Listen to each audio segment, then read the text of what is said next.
9,000 ಲಾಭಗಳನ್ನು ಗಳಿಸಿದ್ದು. ಅದನ್ನು ಮುಂದಿನ ವರ್ಷಕ್ಕೆ 46,35,000 ನಿವ್ವಳ ಲಾಭವನ್ನು ಗಳಿಸುವ ಗುರಿಯನ್ನು ಹೊಂದಿದೆ.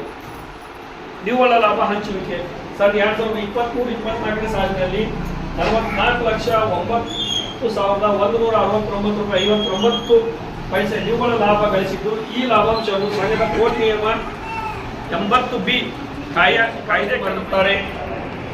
ತಾವುಗಳು ಇದಕ್ಕೆ ಪರಿಶೀಲಿಸಿ ಒಪ್ಪಿಗೆ ನೀಡಲು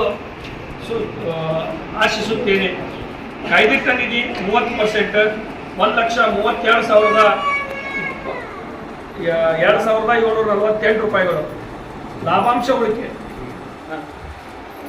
30,86,413 ರೂಪಾಯಿ 59 ಪೈಸೆ. ಸಹಕಾರ ಶಿಕ್ಷಣ ನಿಧಿ 6,178 ರೂಪಾಯಿ. ಅದನ್ನು ವಜಾ ಹೊರಲಾಗಿ 30,24,685 ರೂಪಾಯಿ 59 ಪೈಸೆ.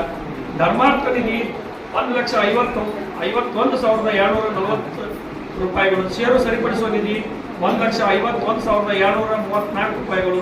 ಮುಳುಂಬ ಸಾಲದ ನಿಧಿ 3,02,469 ರೂಪಾಯಿಗಳು. ಕಟ್ಟಡ ನಿಧಿ 7,56,171 ರೂಪಾಯಿಗಳು. ಸಿಬ್ಬಂದಿ ಕಲ್ಯಾಣ ನಿಧಿ 1,51,234 ರೂಪಾಯಿಗಳು.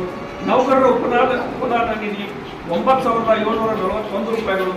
ಷೇರುದಾರರ ಕ್ಷೇಮಾಭಿವೃದ್ಧಿ ನಿಧಿ 1,20,987 ರೂಪಾಯಿಗಳು. ಪ್ರಚಾರ ನಿಧಿ 1,20,987 ರೂಪಾಯಿಗಳು. ಲಾಭಾಂಶ ಸಮೀಕರಣ ನಿಧಿ 1,20,987 ರೂಪಾಯಿಗಳು. ಮಹೋತ್ಸವ ನಿಧಿ ಜೂಬ್ಲಿ ಫಂಡ್ 1,20,987 ರೂಪಾಯಿಗಳು.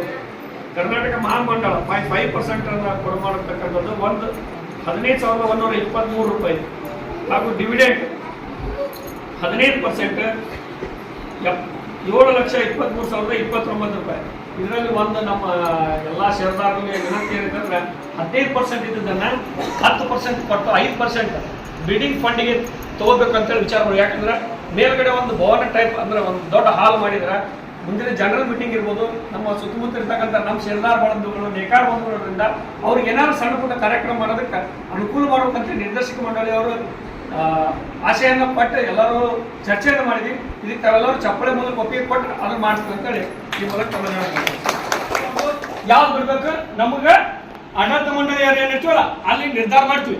ನಿಮ್ಮ ಷೇರಿನ ವಿಷಯ ಲಾಸ್ಟ್ 1 ವರ್ಷದಿಂದ ಕೇಳಿದಾಗನ ಅದೇನೇನೋ ತೊಗೊಂಡ್ರೆ ಒಂದು ನಿಮಿಷ ಕೇಳ್ರಿ.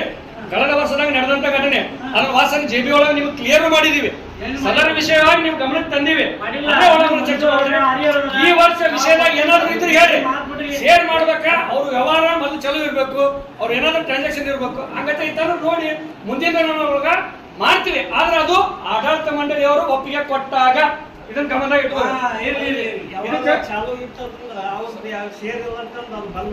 ಅದನ್ನ ಗೈಡ್ಲೈನ್ಸ್ ಇತ್ತು RBI ಇದ್ದು ಅದ್ರ ಪ್ರಕಾರ ಬಂದ್ ಮಾಡ್ಸಿದ್ವಿ. ನಮಗೆ ಇನ್ಕಮ್ ಟ್ಯಾಕ್ಸ್ ದವರು ಒಂದ್ಸರಿ ನೋಟಿಸ್ ಕೊಟ್ರು. ಏನಂದ್ರ ವ್ಯವಹಾರ